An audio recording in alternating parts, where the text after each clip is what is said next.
స్తోత్రము. ప్రభు పేరిట మీ అందరికీ నా వందనాలు. ఈ దినము కొరకై ఏర్పాటు చేయబడిన వాక్య భాగము యోహాను సువార్త 18వ అధ్యాయం 36వ వచనం. యేసు, నా రాజ్యము ఈ లోక సంబంధమైనది కాదు. నా రాజ్యము ఈ లోక సంబంధమైనదైతే నేను యూదులకు అప్పగింపబడకుండునట్లు నా సేవకులు పోరాడుదురు గాని నా రాజ్యము ఇహ సంబంధమైనది కాదనెను. ఆమేన్. దేవునికి స్తోత్రం. మన ప్రభువును రక్షకుడైనటువంటి యేసుక్రీస్తు నామములో మీ అందరికీ ప్రత్యేకమైన వందనాలు. మీరందరూ ఆత్మీయంగా క్షేమంగా ఉన్నారని, ప్రభువులో ఎదుగుతున్నారని, వాక్యాన్ని నేర్చుకుంటున్నారని, తెలుసుకుంటున్నారని, మాకు తెలుసులే, మాకు ఇంకా వాక్యం అవసరం లేదు అన్న విధంగా ఉండడం లేదని, అట్టి ఆత్మీయ అతిశయాలని మీలోంచి మీరు దూరం చేసుకుంటున్నారని భావిస్తున్నాను. ఒక చిన్నపిల్లవాడు ఎదిగినట్లుగా భౌతికంగా అతనిలో మార్పులు కనిపిస్తాయి, ఎప్పుడు ఒకేలాగా ఉండడు.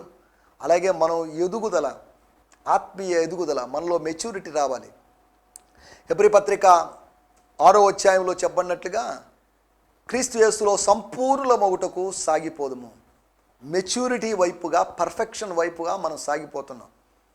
కాబట్టి దేవుని బిడ్డలుగా వాక్యము ప్రార్థనతో మనం ఎదగాల్సినటువంటి అవసరం ఉంది. సేవకులు కూడా అపోస్తుల కార్యములు 6వ అధ్యాయము 4వ వచనంలో ఉన్నట్లుగా ప్రార్థన చేయుటేందును వాక్య పరిచర్యందును ఎడతెక్క ఉండిరి ఉందుమని తీర్మానించుకున్నారు.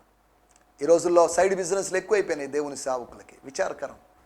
స్కీములు ఎక్కువైపోయినాయి, దీని వెనకాల సోషల్ యాక్టివిటీస్ ఎక్కువైపోయినాయి. కానీ ఆదిలో ఉన్నటువంటి సంఘములో సేవకులు, అపోస్తులు, దైవజనులు ప్రార్థన వాక్యానికి మాత్రమే ప్రాధాన్యత ఇచ్చారు. దేవుని సేవకులు కూడా తిరిగి తమ దర్శనం దగ్గరికి రాగలిగితే ఆంధ్రప్రదేశ్లో, నెల్లూరు జిల్లాలో, భారతదేశంలో ఉద్యమం వస్తుందని నేను భావిస్తున్నాను. వ్యాపారాలు మానేద్దాం, సైడ్ బిజినెస్లు మానేద్దాం, బ్రోకర్ పనులు మానేద్దాం, రియల్ ఎస్టేట్లు మానేద్దాం. ఇవన్నీ మానేసి దేవుడు నన్ను సంపూర్ణమైన సేవకు పిలిచాడు.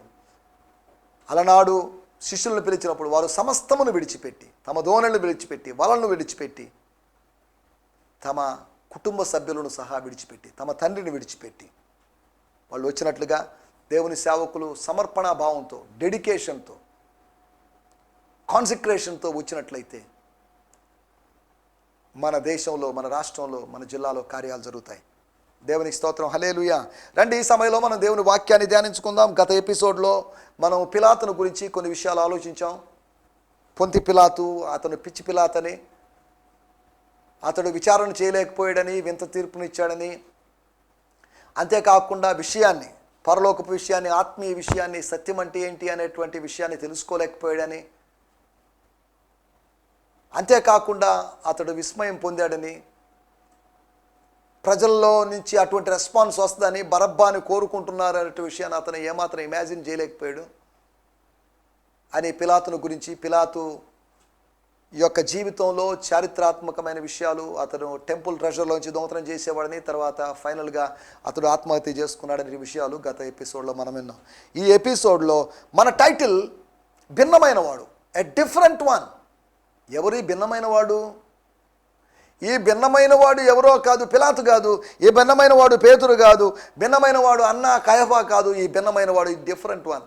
ఇతరుల్లో ఏమైనా డిఫరెన్సెస్ ఉంటే ఉండొచ్చు, కానీ వేరు ప్రియుని కన్నా నీ ప్రియుని విశేషం ఏమిటి అని అడగబడింది. లేకపోతే ఆయన అడిగారు ఒక స్త్రీని. అనగా తన ప్రియుని యొక్క విశేషతను తర్వాత వచ్చిన వాళ్ళు ఆమె వర్ణించింది. మనకొక ప్రియుడు ఉన్నాడు, పరమ ప్రియుడు ఉన్నాడు, పరమ పెళ్లి కుమారుడు ఉన్నాడు. ఆయన విశేషతలు అధికంగా ఉన్నాయి. ఆయన భిన్నమైన వాడు, అందరికన్నా భిన్నమైన వాడు. అందరిలాంటి వాడు కాదు, అందరికన్నా భిన్నమైన వాడు కాదు. ఆయన పశ్చాత్తాపట్టుకు నరుడు కాదు, ఆయన అబద్ధమాటకు నరమాత్రుడు కాదు, ఆయన అబద్ధమాడేవాడు కాదు, ఆయన పశ్చాత్తాపడేవాడు కాదు అనే సంగతిని గుర్తు చేస్తున్నాను. దేవునికి స్తోత్రం. హల్లెలూయా. మనము భిన్నమైన వాళ్ళుగా ఈ లోకంలో ఉండాలి. అనగా లోకపు ప్రవాహంలో కొట్టుకొని పోయేవాళ్ళుగా మనం ఉండకూడదు. లోకపు ప్రవాహానికి ఎదురీత చేసేవాళ్ళుగా, ఎదురీదే వాళ్ళుగా మనం ఉండాలి. ఎదురీదే వాళ్ళుగా ఉన్నారా? ఏట్లో పడి కొట్టుకుపోయేవాళ్ళలాగా ఉన్నారా? అది మనం ఆలోచించాల్సిన విషయం. ఒక చిన్న విషయాన్ని మీకు జ్ఞాపకం చేస్తాను. ఒక వ్యక్తిని జ్ఞాపకం చేసి తర్వాత యేసు ప్రభు ఎలా భిన్నమైన వాడు, ఆయన భిన్నత్వాన్ని, ఆయన యొక్క యూనిక్నెస్ని మనం ఏ విధంగా చూడొచ్చు, 5 విషయాల్లో ఆయన యొక్క భిన్నత్వాన్ని గురించి మనం చూడొచ్చు అనేటువంటి విషయాలు నేను మీకు జ్ఞాపకం చేయబోతున్నాను. న్యాయాధిపతుల గ్రంథంలో మనం గమనిస్తే 16వ అధ్యాయము 7వ వచనంలో, 11వ వచనంలో, 17వ వచనంలో, ఈ 3 వచనాల్లో గమనిస్తే మనకు సంసోను అనే వ్యక్తి కనిపిస్తున్నాడు. చదవండి 16వ అధ్యాయము 7వ వచనం. సంసోను 7 నిరవంజి చువ్వలతో 7 నిరవంజి చువ్వలతో నన్ను బంధించిన ఎడల, బంధిస్తేనంట, చువ్వలతో బంధిస్తే నేను బలహీనుడనై, నేను చువ్వలతో బంధిస్తే బలహీనున్నై, సామాన్య మనుషులలో, ఇది ఇంపార్టెంట్ విషయం, సామాన్య మనుషులలో ఒకని వలె అవుదునని, సామాన్య మనుషులలో ఒకని వలె అవుదునని ఆమెతో చెప్పాడు. దెలీలాతో చెప్తున్న మాట, తన భార్యతో చెప్తున్న మాట, సామాన్యమైన మనుషుల్లో, సామాన్యమైన మగవాళ్ళలో ఒకరిలాగా అవుతాను అంటే దాని అర్థం I'm not ordinary man, common man now, I'm an extraordinary man, I'm a different man. నేను కామన్ మనిషిని కాదు, నేను అందరిలాంటి వాడిని కాదు, అందరు ఫిలిస్టీన్ల లాంటి వాడిని కాదు, ఫిలిస్తీయ పురుషుల లాంటి వాడిని కాదు, ఇశ్రాయేలీయుల పురుషుల లాంటి వాడిని కాదు. I'm a different one. నా మీద అభిషేకం ఉంది, దేవుడు నన్ను ఏర్పాటు చేసుకున్నాడు, తల్లి గర్భములో ఉండగానే నన్ను ఏర్పాటు చేసుకున్నాడు, ఐఎమ్ ఏ డిఫరెంట్ వన్ అన్నట్టుగా మాట్లాడుతున్నాడు. ఇదే అధ్యాయంలో 16వ అధ్యాయం 11వ వచనంలో కూడా అతడు పేనిన తరువాత పనికి పెట్టని కొత్త తాళ్లతో నన్ను బాగా బంధిస్తే, టైట్ గా బంధిస్తే, నేను బలహీనుడనై సామాన్య మనుషులలో, బలహీనుడైతే సామాన్య మనుషు అవుతాడు, సామాన్య మనుషులలో ఒకని వలె అవుదునని ఆమెతో చెప్పెను. దేవుని స్తోత్రం. మళ్ళీ చెప్తున్నాడు, దెలీలాతో చెప్తున్నాడు, ఇనుప చువ్వలు అన్నాడు, లేకపోతే నిరవంజి చువ్వలు అన్నాడు, అవి కాదు, వాటితో బంధించడం కాదు, ఒకవేళ తాళ్లతో, ఎవరు ఉపయోగించని, ఎవరు వినియోగించని తాళ్లతో, లేకపోతే పేనిన వాటితో బంధిస్తే నేను బలహీనున్నైపోతాను అని చెప్తున్నాడు. ఆయన చెప్పి సామాన్యులలో, సామాన్య మనుషుల్లో ఒకరిలాగా మారుతాను. 17వ వచనంలో కూడా ఇదే విషయం మనకు కనిపిస్తుంది. అప్పుడు అతడు తన అభిప్రాయమంతయు ఆమెకు తెలియజేసి, నేను నా తల్లి గర్భము నుండి పుట్టినది మొదలుకొని దేవునికి నాజీరు చేయబడిన వాడనై ఉన్నాను. నేను నాజీరు చేయబడిన వాడిగా ఉన్నాను, నా తల మీదకి మంగళ కత్తి రాలేదు. ఇప్పటి వరకు నువ్వు గమనించలేదు, ఎవరు గమనించ, నా తల మీదకి మంగళ కత్తి రాలేదు. నాకు క్షౌరము చేసిన ఎడల, నా బలము నాలో నుండి తొలగిపోయి ఇతర మనుషుల వలె అవుదునని ఆమెతో అనెను. చూడండి, సామాన్యుల్లో ఒకరిలాగా, సామాన్య మనుషుల్లో ఒకరిలాగా, ఇతర మనుషుల్లో ఒకరిలాగా అవుతాను అని చెప్తున్నాడు. చువ్వలతో బంధిస్తే, తాళ్లతో బంధిస్తే, అంతేకాకుండా ఒకవేళ క్షౌరం చేస్తే, బోడిగుండు చేస్తే, ఎప్పటి వరకు పడనటువంటి మంగళ కత్తి ఇప్పుడు పడితే నేను ఇతరుల వలె అవుతాను. సామాన్యులాగా, సామాన్య మనుషుల్లాగా, ఇతరులాగా, ఇతర మనుషుల్లాగా ఉండడానికి దేవుడిని పిలవలేదు, డిఫరెంట్గా ఉండడానికి దేవుడిని పిలిచాడు. యేసు డిఫరెంట్గా ఉన్నాడు, మన ప్రభు ప్రత్యేకమైన వాడుగా ఉన్నాడు, ఆయన విశేషమైన వాడు. శాస్త్రుల వలె కాక ఆయన అధికారము కలిగిన వానిగా బోధించాడు అని మనం మార్కు సువార్త 1వ అధ్యాయం 22వ వచనంలో చూస్తున్నాం. సామాన్యుల్లాగా, లేదా కామన్ ప్రీచర్ లాగా, యావరేజ్ ప్రీచర్ లాగా ఆయన ప్రీచ్ చేయలేదు, కానీ ఆయన అధికారము కలిగిన వానిగా, పరలోకపు అధికారం కలిగిన వానిగా, మిగతా వారందరూ అధికారము లేని వారిగా మాట్లాడితే ఏదో ఇలా అనుకుంటున్నాము, ఇలాగంట అలాగంట అంటున్నప్పుడు ఈయన మాత్రం బల్ల గురించి చెప్తున్నాడు. కారణం ఏంటంటే దేవుడు తన్ను పంపిన వానికి కొలత లేకుండా ఆత్మనిచ్చాడు కనుక ఆయన దేవుని మాట్లాడాడు, ధైర్యంగా మాట్లాడాడు. పిరికితనంతో ఆయన ప్రవర్తించలేదు, తన పిరికితనాన్ని ప్రదర్శించుకోలేదు అనే విషయాలు మనం గుర్తు చేసుకోవాలి. దేవుని స్తోత్రం, హల్లెలూయా. యేసు భిన్నమైనవాడు, యేసు భిన్నమైనవాడు అంటూ సంసోను గురించి ఎందుకు చెప్పారండి మీరు అంట. సంసోను బలవంతుడు, సంసోను శారీరక బలవంతుడు, యేసు శారీరకంగాను, మానసికంగాను, ఆత్మీయంగాను బలవంతుడు.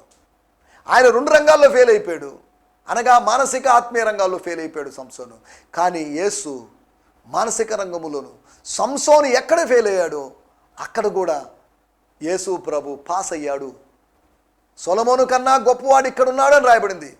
ఒకవేళ అటువంటి స్టేట్మెంట్ లాంటి స్టేట్మెంట్ చెప్పాలంటే సంసోను కన్నా బలవంతుడు ఇక్కడ ఉన్నాడు. దేవుని స్తోత్రం, హల్లెలూయా. అక్కడ దెలీలాకు లొంగిపోయాడు. ఈయన ఎవరికి ఏ దెలీలాకి లొంగిపోకుండా దేవునికి మాత్రమే లొంగిపోయాడు. అది ఆయన బలం, ఆత్మీయ బలం. శారీరక బలహీనత దెలీలాకి లొంగిపోవడం, కానీ దేవునికి లొంగిపోవడం ఆత్మీయ బలం. అది దేవునికి లోబడి ఉందాం, అపవాదిని ఎదిరిద్దాం. అప్పుడు వాడు మన యుద్ధ నుంచి ఎవరి దగ్గర నుంచి అయినా పారిపోతాడు. దేవుని స్తోత్రం, హల్లెలూయా. ఈ సమయంలో మనం ఆలోచించాల్సినటువంటి 5 విషయాలు. మొట్టమొదటి విషయము, హౌ జీసస్ వాస్ డిఫరెంట్. యేసు ఏ విధంగా భిన్నమైన వాడిగా ఉన్నాడు. యేసు భిన్నత్వాన్ని, యూనిక్నెస్ని మనం అర్థం చేసుకోవడానికి మనం ప్రయత్నం చేద్దాం. మొట్టమొదటిగా 8వ వచనం, స్తోత్రం. యోహాను సువార్త 18వ అధ్యాయం 8వ వచనం. యేసు వారితో నేనే ఆయనని మీతో చెప్పి తిని గనుక మీతో చెప్పాను కాబట్టి మీరు నన్ను వెదకుచున్న ఎడల మీరు, if you are really want to catch me or hold me, వీరిని పోనీయుడని చెప్పాను. వీరిని పోనీయుడని చెప్పాను. వాడుక భాషలో కూడా మనం చూసినట్లయితే యేసు ఆయన్ని నేనే, మీరు ఎదుగుతున్న ఆయన నేనే అని చెప్పానుగా.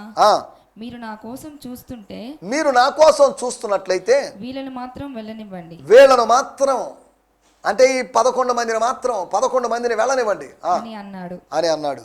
దేవుని స్తోత్రం, హల్లెలూయా.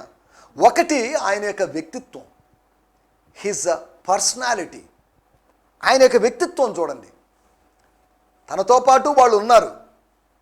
నీ శిష్యుల గురించి చెప్పండి అని అన్న అనేటువంటి ప్రధాన యాజకుడు అడిగినప్పుడు, శిష్యులతో మీకేం పని, నా శిష్యులతో మీకేం పని, నా శిష్యుడు కావుకోరుచున్నావా అని అనలేదు. కానీ శిష్యుల సంగతి ప్రస్తావించకుండా, ఎందుకంటే అక్కడ 2 శిష్యులు ఉన్నారు. శిష్యుల గురించి ఏదైనా మాట్లాడితే మళ్ళీ శిష్యులు ఇరకాటంలో పడతారు, ఇరుక్కొనిపోతారు, ఇబ్బంది పడతారనే ఉద్దేశంతో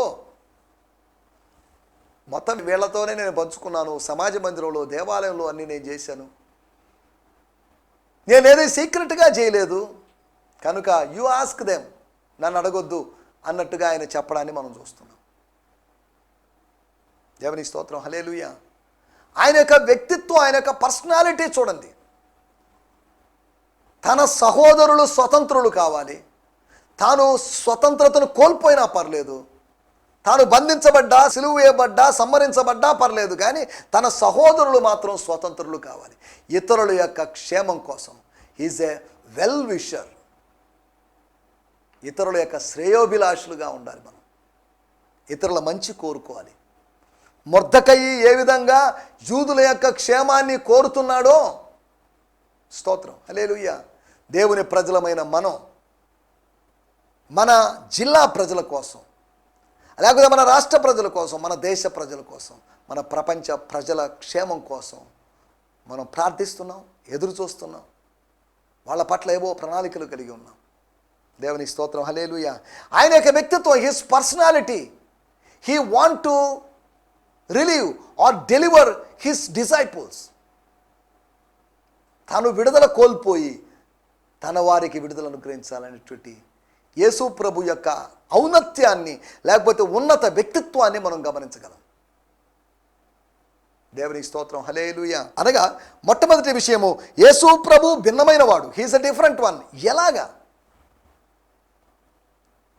ఏమనండి, మమ్మల్ని అందరినీ వదిలిపెట్టండి, ఇంకా నేను ఇక మీద చేయనులేండి, ఇక మీద తొందరపడలేండి, ఇక మీద తోటలోకి రానులేండి అని కాదు. వీళ్ళు కూడా ఉన్నారు, వీళ్ళు కూడా ప్రోత్సహించారు నన్ను, నువ్వే మా బోధకుడు అన్నారు, అదన్నారు, ఇదన్నారు, కాబట్టి వీళ్ళను కూడా అని ప్రభు అనలేదు.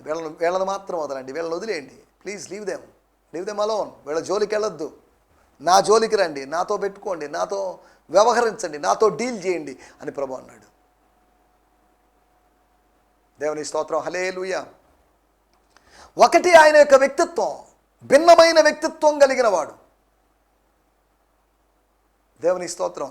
రెండో విషయాన్ని నేను మీకు జ్ఞాపకం చేస్తాను. ఇదే అధ్యాయంలో 11వ వచనము. ఆ దాసుని పేరు మల్కు. యేసు కత్తి ఒరలో ఉంచుము తండ్రి నాకు అనుగ్రహించిన గిన్నెలోనిది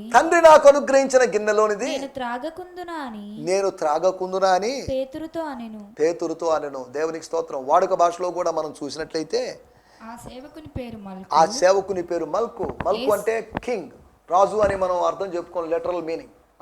యేసు పేతురుతో, యేసు పేతురుతో, నీ కత్తి వరలో పెట్టు, నీ కత్తి ఒరలో పెట్టుకో, నా తండ్రి ఇచ్చిన పాత్ర, నా తండ్రి ఇచ్చిన పాత్ర నేను త్రాగకుండా ఉంటానా అని అన్నాడు. పేతురు మూడు బాగలేదు, లేకపోతే బాగుంటే నీ తండ్రి ఎప్పుడు పాత్ర ఇచ్చాడు, నీకు ఇచ్చినప్పుడు మేమేం చేస్తున్నాం? ఒకవేళ తండ్రి పాత్ర ఇచ్చాడు అనుకుంటే, పాత్ర అంటే రోల్ అని కాదు, లేదా గిన్నె ఇచ్చాడు అంటే బాధ్యతను ఇచ్చాడు. ఎప్పుడు ఇచ్చాడు? వీళ్ళందరూ గురకబెట్టి నిద్రపోతున్నప్పుడు, ప్రార్థనలో ఆయనతో గడుపుతున్నప్పుడు, సేవ ఆరంభంలో ఇచ్చాడు అని అర్థం చేసుకోవాలి. అంతవరకైనా అప్పటికప్పుడు ఇచ్చింది కాదు. ఇందాక ప్రార్థన చేసుకుంటున్నప్పుడు నాకు ఇచ్చిన పాత్ర అని కాదు, ఎప్పుడో ఇచ్చిన పాత్ర. దేవుని స్తోత్రం, హల్లెలూయా. దేవుని చేతిలో ఒక పాత్ర ఉన్నది అని రాయబడింది. విశ్వాసి చేతిలో కూడా ఒక పాత్ర ఉంది. రక్షణ పాత్రను చేతపుచ్చుకొని అని విశ్వాసి అంటున్నాడు, భక్తుడు అంటున్నాడు, కీర్తనాకారుడు అన్నాడు. దేవుని స్తోత్రం, హల్లెలూయా. యేసు ప్రభు భిన్నమైన వాడు అనడంలో ఎటువంటి సందేహం లేదు. ఆయన భిన్నత్వాన్ని అనేక సందర్భాల్లో ప్రదర్శించాడు. ఒకటి, ఆయన వ్యక్తిత్వంలో భిన్నత్వాన్ని చూడొచ్చు. ఇతర యాజకుల కన్నా, ఇతర ప్రధాన యాజకుల కన్నా, అన్న కయపల కన్నా ప్రత్యేకమైన వ్యక్తిత్వం కలిగిన వాడు. స్తోత్రం, హల్లెలూయా. మతము కాదు ఆయన వ్యక్తిత్వాన్ని మలిచింది, లేకపోతే సాంప్రదాయాలు కాదు ఆయన వ్యక్తిత్వాన్ని మలిచింది. ఆయన ఆ వ్యక్తిత్వాన్ని మలిచింది స్వర్గమే, తండ్రే మలిచాడు. తండ్రి మలిస్తే, తండ్రి ఆయన యొక్క వ్యక్తిత్వాన్ని మలిస్తే అలా అయ్యాడు అని మనం అర్థం చేసుకోగలం. దేవునికి స్తోత్రం. 11వ వచనంలో రాయబడింది, మనం చదువుకున్నాం. ఆ దాసుని పేరు మల్కు. తర్వాత రాయబడిన మాట, యేసు కత్తి ఒరలో ఉంచుకొనుము అనగా కత్తి తీసి కత్తి అంచున రక్తం అంటింది. ప్రధాన యాజకుని దాసుని యొక్క రక్తంతో కత్తి తడిచిపోయింది. ఏ కత్తి సాధారణంగా జంతువుల రక్తంతోనూ, లేతే దారికి అడ్డంగా ఉన్నటువంటి చెట్ల కొమ్మల యొక్క రసాలతో ఉండాల్సినటువంటి కత్తి ఇప్పుడు పట్టుకోవడానికి వచ్చినట్టు 600, చూడండి, ఇంతమంది కూడా 600 మందిలో ఇతను వచ్చినప్పటికీ, ఇతను నడుపుతున్నప్పటికీ కూడా ఏమాత్రం వాళ్ళు ఊహించండి కనుక మిగతా 599 నిశ్చేష్టులై, అవాక్కులై, నిరుత్తరులై అలా ఉండిపోయారని అర్థం చేసుకోవచ్చు. వాళ్ళు ఏం మాట్లాడలేదు, వాళ్ళు రెచ్చిపోయి రేగిపోయి. పేతురు చెవి కూడా వాళ్ళు మెడ నరికేసి ఉంటే ఏంటి పరిస్థితి? అంటే పేతురు ప్రభు బతికిస్తాడది వేరే విషయం, కానీ వాళ్ళు ఏమాత్రం ఊహించండి అక్కడ జరిగింది. పేతురు అలా రియాక్ట్ అవుతాడని వాళ్ళు ఏమాత్రం ఊహించలేదు. జీవితం అంటే అన్ఎక్స్పెక్టెడ్ థింగ్స్ జరగడమే. మనం అనుకున్నవి జరగడం కాదు జీవితం. మన జీవితంలో అనుకోనివి జరుగుతాయి. నేనేమాత్రం అనుకోలేదు టీవీలో అనుదినం వాక్యం చెప్తాను, అనుకోలేదు. I never expected, I never dream. కానీ నేను అనుకోని దాన్ని దేవుడు నా చేత చేయిస్తున్నాడు. నీకు ఇష్టమైన చోటికి వేరొకడు తీసుకుని పోతాడని పేతురుతో ప్రభు చెప్పినట్లుగా, నాకు ఇష్టం లేని చోటికి అదే పనిగా ఒక ఆర్టిఫిషియల్గా, కృత్రిమత్వంగా కెమెరా వైపు చూస్తూ అదే పనిగా లైట్ల మధ్యలో ఉండి వాక్యం చెప్పడం, ఇదంతా ఆర్టిఫిషియల్గా ఉంది. ఆర్టిఫిషియల్ అయినప్పటికీ కూడా దీని ద్వారా కొంతమంది ఆత్మీయంగా దీవించబడతారనే ఉద్దేశం నాది. దేవుని స్తోత్రం, హల్లెలూయా. మన ఇక్కడ ఆలోచిస్తున్న విషయాల్లోకి వచ్చేస్తున్నాం. యేసు భిన్నమైన వాడు, ఆయన వ్యక్తిత్వం భిన్నమైంది. ఒకటి ఆయన యొక్క వ్యక్తిత్వం, రెండోది ఆయన కార్యం. చెవి తెగ నరకబడినప్పుడు తర్వాత ఏం జరిగిందో, నీ కత్తి ఒరలో పెట్టుకొని మనం చెప్పిన తర్వాత, దేవుడు నాకు అనుగ్రహించిన పాత్రలోని నేను తాగకుందునా అని చెప్పిన తర్వాత యేసుప్రభు ఏం చేశాడో అక్కడ రాయబడలేదు. కానీ ఇతర సువార్తల్లోకి లేకపోతే కంపారిటివ్గా మనం స్టడీ చేస్తే, మత్తయి, మార్కు, లూకా మనం స్టడీ చేస్తే మనకు అర్థమయ్యే విషయం, యేసుప్రభు అతన్ని బాగు చేశాడు. దేవుని స్తోత్రం. యేసుప్రభు అతన్ని స్వస్థపరిచాడు. యేసుప్రభు అతని గాయాన్ని మాన్పాడు. స్వర్గపు గిలాదులోని గుగ్గిలాన్ని పూసి, తైలాన్ని పూసి అతన్ని బాగు చేశాడని అర్థం చేసుకోవచ్చు. దేవుని స్తోత్రం. ఆ సమయంలో, ఆ దుడుకుతనములో యేసు ప్రభువులో హీలింగ్ గిఫ్ట్ ఆపరేట్ అయింది. చాలామంది మాకు హీలింగ్ ఉందని చెప్పుకుంటున్నారు. తలకాయ నొప్పులు, కాళ్ళ నొప్పులు తప్ప తెగిపడిన చెవులను అతికించేటువంటి హీలింగ్ గిఫ్ట్ ఎవరికి ఉంది చెప్పండి? ఈ రోజుల్లో ఎవరు అటువంటి అథారిటీని ఎక్సర్సైజ్ చేయలేకపోవడం విచారకరమైన విషయం. సరే, ఏదేమైనప్పటికీ దేవునికి స్తోత్రం. అక్కడ ఇన్స్టెంట్గా హీలింగ్ జరిగింది, అకస్మాత్తుగా స్వస్థత జరిగింది, గ్రాడ్యువల్గా కాదు. యేసు ప్రభు పునరుత్థానుడైన తర్వాత అతని చెవి నొప్పి తగ్గింది, అతని గాయం మానిందని కాదు, అప్పటికప్పుడే గాయం మానింది, నొప్పి తగ్గింది. దేవుని స్తోత్రం, హల్లెలూయా. మనం ఆలోచిస్తున్నట్టు విషయాలు, యేసు ప్రభు వ్యక్తిత్వంలో భిన్నమైన వాడు. రెండోది ఆయన కార్యాల్లో ప్రేమపూరితమైన కార్యాలు భిన్నమైన వాడు. మూడో విషయము 27వ వచనం మనం గమనించినట్లయితే, స్తోత్రం స్తోత్రం, పేతురు నేను ఎరుగనని మరి ఒకసారి చెప్పెను, వెంటనే కోడి కూసెను. కారణం ఏంటి? కోడి కూయడానికి కారణం ఏంటి? కోడికి కుయ్యాలని అనిపించింది. ఎందుకు అనిపించింది? కోడి యొక్క మనసులోకి మనం వెళ్ళలేదు. కానీ మనం అర్థం చేసుకునే విషయం, కోడి కూసింది అంటే అక్కడ ఒక ప్రవచనం నెరవేరింది. యేసు చెప్పిన ప్రవచనం నెరవేరింది. యేసు పేతురు అబద్ధికుడు అనే ప్రవచనం చెప్పాడని కాదు దాని అర్థం. మానవులందరూ అబద్ధికులు అని ఆయన సులభంగా నిరూపించగలడు. దేవుని స్తోత్రం.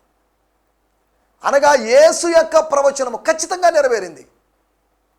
ఒక రోజు అయిందో లేదో మరి ప్రవచనం చెప్పి, నువ్వు ఇక మీదట కాయలు కాయకుందువు గాక అన్నాడు. ఉదయం చెప్పాడు, సాయంత్రం అయ్యేసరికి అది ఎండిపోయింది. ఆయన ప్రవచనము అప్పటికప్పుడే నెరవేరింది. కొన్ని ప్రవచనాలు నెరవేరితే మీరు ప్రార్థనలో సరిగా లేరు, మీరు విశ్వాసం సరిగా లేదు, మీరు ఉపవసించలేదు కనుక ప్రవచనం నెరవేరలేదు అని తప్పించుకునేటువంటి అబద్ధ ప్రవక్తలు ఉన్నటువంటి దినాల్లో మనం ఉన్నాం.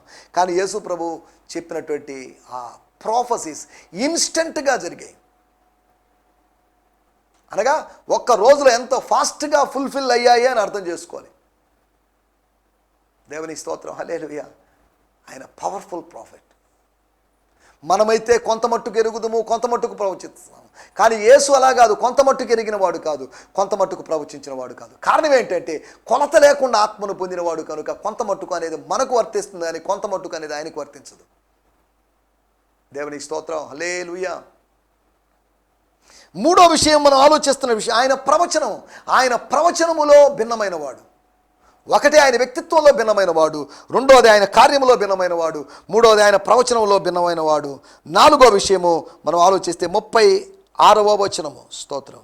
యేసు నా రాజ్యము మై కింగ్డమ్ ఈ లోక సంబంధమైనది కాదు, నా రాజ్యము ఈ లోక సంబంధమైనదైతే నేను యూదులకు అప్పగింపబడుతున్నట్లు. దేవుని రాజ్యాన్ని గురించి అడిగినప్పుడు లూకాసు వార్త 17వ అధ్యాయం, దేవుని రాజ్యం అక్షరార్థంగా ప్రత్యక్షంగా రాదు, అది మీ మధ్యలోనే ఉన్నది.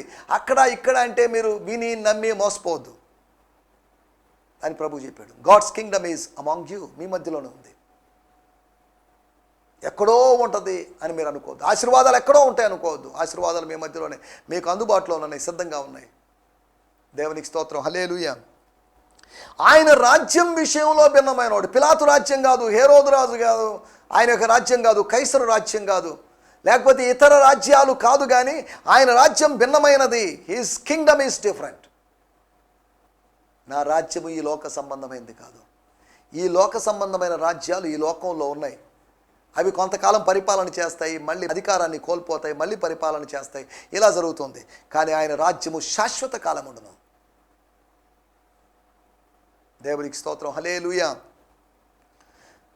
మనం ఆలోచిస్తున్న మాటలు, యేసు ప్రభు ఆయన వ్యక్తిత్వంలో భిన్నమైన వాడు, ఆయన పనులలో లేదా క్రియల్లో కార్యాల్లో భిన్నమైన వాడు, మూడవదిగా ఆయన ప్రవచనములో భిన్నమైన వాడు, తర్వాత నాలుగవదిగా ఆయన రాజ్యంలో ఆయనకు ఒక కింగ్డమ్ ఉంది. ప్రభువా నీ రాజ్యముతో నువ్వు వచ్చినప్పుడు నన్ను జ్ఞాపకం చేసుకోమని అడిగాడు ఒకవైపు ఉన్న దొంగ. అలాగే అన్నాడు, నువ్వు నాతో కూడా పరదేశంలో ఉందో అన్నాడు, మనకు తెలిసిన విషయమే. దేవునికి స్తోత్రం. ఐదో విషయాన్ని నేను మీకు జ్ఞాపకం చేస్తాను. 37, 38 వచనాలు కలిసి ఉన్నాయి. అందుకు పిలాతు నీవు రాజువా అని ఆయనను అడుగగా, యేసు నీవన్నట్టు నేను రాజునే, సత్యమును గురించి సాక్ష్యం ఇచ్చుటకు నేను పుట్టి తిని, ఇందు నిమిత్తమే ఈ లోకమునకు వచ్చి తిని, ఇందు నిమిత్తమే ఈ లోకానికి వచ్చాను నేను. సత్య సంబంధమైన ప్రతివాడును నా మాట వినుననెను. దేవునికి స్తోత్రం, హల్లెలూయా. నేను ఎందుకు పుట్టాను అడగలేదు, నువ్వెందుకు పుట్టావో అని వాళ్ళు అడగలేదు. కానీ ఒక పర్పస్ చెప్తున్నాడు, తన జనన వృత్తాంతం గురించి. అంటే తాను ఎప్పుడు పుట్టాడు, ఎలా పుట్టాడు, ఎక్కడ పుట్టాడు అది వివరిస్తున్నాడని కాదు దాని అర్థం. నేను పుట్టాను, వచ్చాను, పుట్టి వచ్చాను అనగా తన జీవిత ప్రస్తావన చేస్తున్నాడు. తన జీవన యాత్ర, తన జీవన గమన ప్రస్తావన తీసుకొస్తున్నాడు. హెబ్రీయులకు రాసిన పత్రిక 5వ అధ్యాయంలో చూస్తే ఆయన శరీరధారిగా ఉన్నటువంటి దినములలో అని రాయబడింది. అనగా శరీరధారిగా ఉన్న దినములు మొత్తం కొన్ని రోజులని కాదు, లాస్ట్ రోజులని కాదు, ఆయన శరీరధారిగా ఉన్న దినముల్లో ఆయన చేసినటువంటి విజ్ఞాపనలు, యాచనలు, ప్రార్థనల వలన ఆయన అంగీకరించబడ్డాడు అని రాయబడింది. దేవుని స్తోత్రం. యేసు ప్రభు యొక్క జీవితం ప్రత్యేకమైంది. His life is different. ఆయన జీవన శైలి, ఆయన లైఫ్ స్టైల్ డిఫరెంట్ అయినది అని మనం జ్ఞాపకం చేసుకోవాలి. దేవునికి స్తోత్రం. హల్లెలూయా. నా మాటలు నేను ముగించేస్తున్నాను. ఒకటి, ఆయన వ్యక్తిత్వంలో భిన్నమైన వాడు. రెండోది, ఆయన కార్యాల్లో భిన్నమైన వాడు. మూడవది, ఆయన ప్రవచనములో భిన్నమైన వాడు. ఆయన భిన్నమైన ప్రవక్త. అంతేకాకుండా ఆయన రాజ్యంలో, ఆయన రాజరికములో, ఆయన రాజరికపు అనగా ఆయన పాలనా విధానములో ఆయన భిన్నమైన వాడు, అనగా ఆయన నాయకత్వపు విధానములో భిన్నమైన వాడు. తర్వాత చివరిగా లేకపోతే ఐదవదిగా మనం ఆలోచించిన విషయం, ఆయన జీవితంలో, జీవన శైలిలో భిన్నమైన వాడు. His life style is different. దేవుని స్తోత్రం. హల్లెలూయా. ఇంత భిన్నమైన ప్రభువును మనం కలిగి ఉన్నాం. సంసోను కన్నా బలవంతుడైనటువంటి ప్రభువును మనం కలిగి ఉన్నాం. దేవునికి స్తోత్రం. హల్లెలూయా. ఈ సమయంలో దయచేసి తలలోంచండి, చిన్న ప్రార్థన చేసుకుందాం. కళ్ళు మూసుకొని ప్రార్థనలో ఏకీభవించండి. చివరి నా ప్రార్థనలో ఏకీభవించామన్నానికి గుర్తుగా ఆమేనని పలకాల్సిందిగా కోరుతున్నాం. దేవుని స్తోత్రం. కళ్ళు మూసుకొని అందరం ప్రార్థనలో ఏకీభవిద్దాం. పరిశుద్ధుడైన మా దేవా, మీకు వందనాలు. మీరు మాకు వినిపించిన మాటల కొరకే మీకు వందనాలు. మిమ్మల్ని తెలుసుకుంటున్నప్పుడు మిమ్మల్ని ఆరాధించాలి అనేటువంటి ఆశ మాలో పెరుగుతుంది. మీ సన్నిధిలో కనబడాలంటే ఆశ మాకు పెరుగుతుంది. ఎంత ప్రత్యేకమైన వాడివి, ఎంత భిన్నమైన వాడివి, అందరికన్నా భిన్నమైన వాటి దేవా, నీకు వందనం చేయిస్తున్నాం. ప్రభువా, మీకు వందనాలు. మీ వ్యక్తిత్వంలోనూ, మీ ప్రవచనాల్లోనూ, అంతేకాకుండా మీ కార్యాల్లోనూ ప్రభువా, మీకు వందనాలు, మీకు వందనాలు చెల్లిస్తున్నాం.